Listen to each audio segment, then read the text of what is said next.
Welcome back to Full Disclosure and the last segment of our four-part series on environmental politics.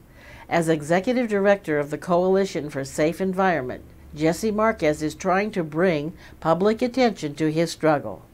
The problem was, and the problem is, there's very few members of the public that have read the law, understand the law sufficiently enough so that you can challenge it. We've accepted our government agencies as not lying to us and actually doing the thing on our behalf. And we found out that, well, here's what we say. If it's a project that involves $1 million or more, you can't trust a government agency. It's that simple. Mr. Marquez and members of his coalition have taken the various corporations to court to force compliance, but he's been frustrated even in court. The public is not getting a fair shake. The judges weigh industry and job creation and economy as an overriding factor for what would be the public's best interest. They forget to assess what are all the environmental impacts, the public health impacts, and those are the details that we challenge.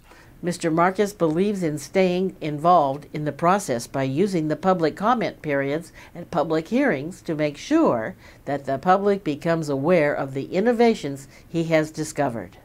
The other thing is that, remember, the California Environmental Quality Act law is a public process.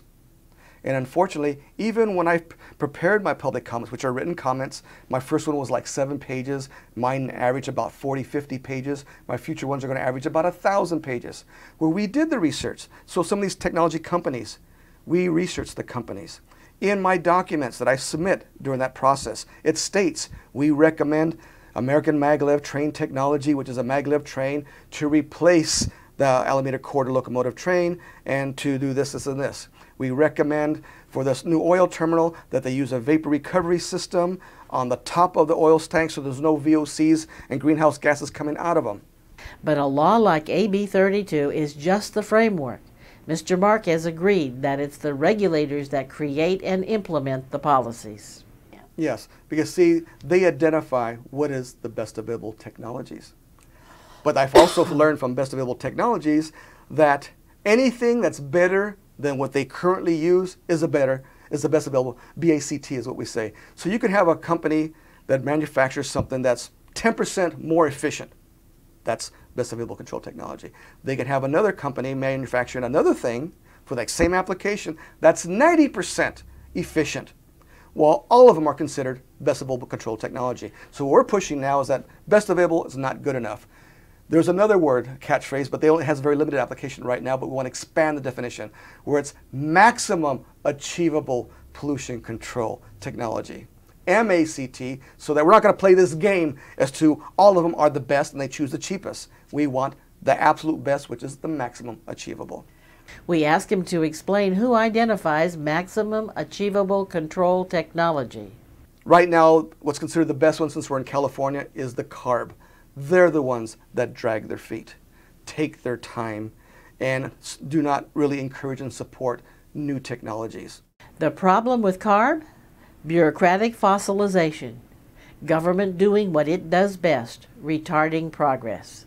We have another problem because, see, they have established many rules and guidelines and procedures for technologies. But what happens when you design something that's new? So like diesel trucks. Okay, all kinds of technologies for diesel trucks. Well, Vision Motor Corps is a hydrogen fuel cell truck. It's not a diesel truck. So they can't certify the technology because they have no procedures to do that yet. And they say they're so overwhelmed now, they don't know when they're going to get to it.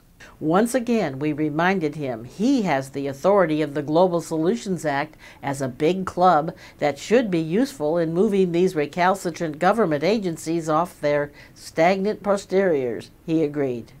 Well, what AB 32 in the law, it spells out, you must reduce greenhouse gas emissions from all sources, from all industries, no exception.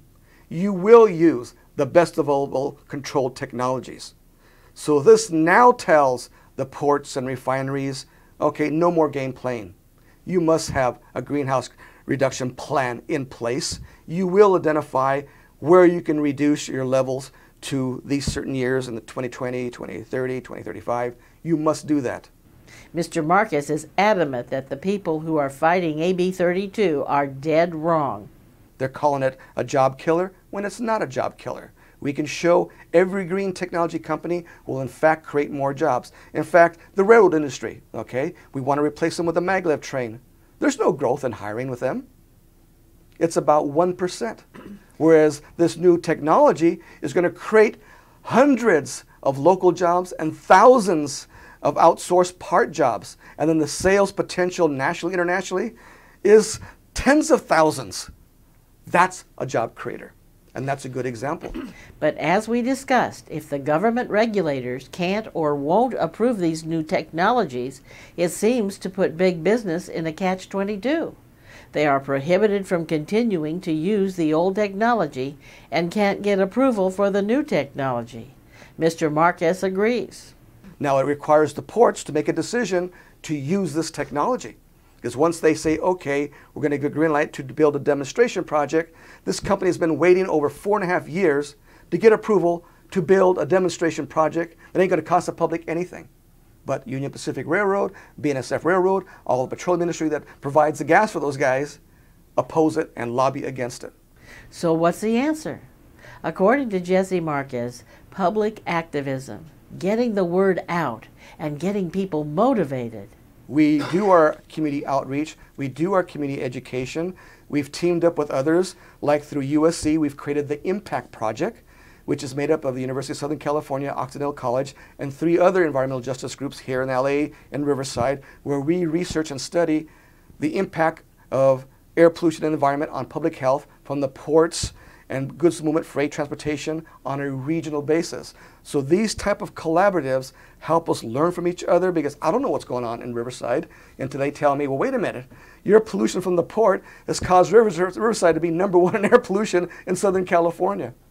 And then your trucks in the port are now coming over here, causing companies to buy up all our agricultural land and all of our fruit trees to build 100 million square foot warehouse distribution centers. And now there's hundreds of them have taken over the Riverside and Colton and Mira Loma area. And they're being impacted by ports.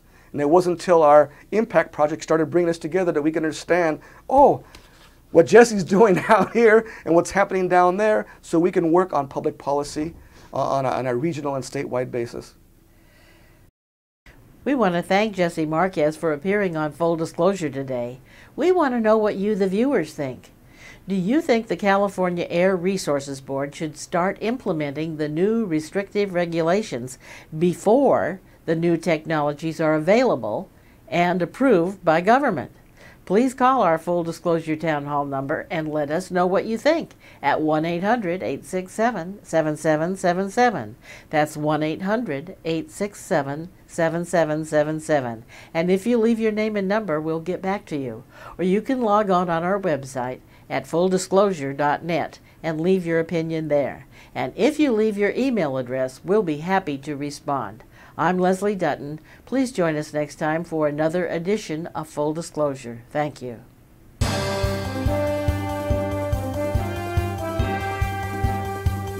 To respond to this question or comment on this program, please call 800-867-7777 or visit fulldisclosure.net.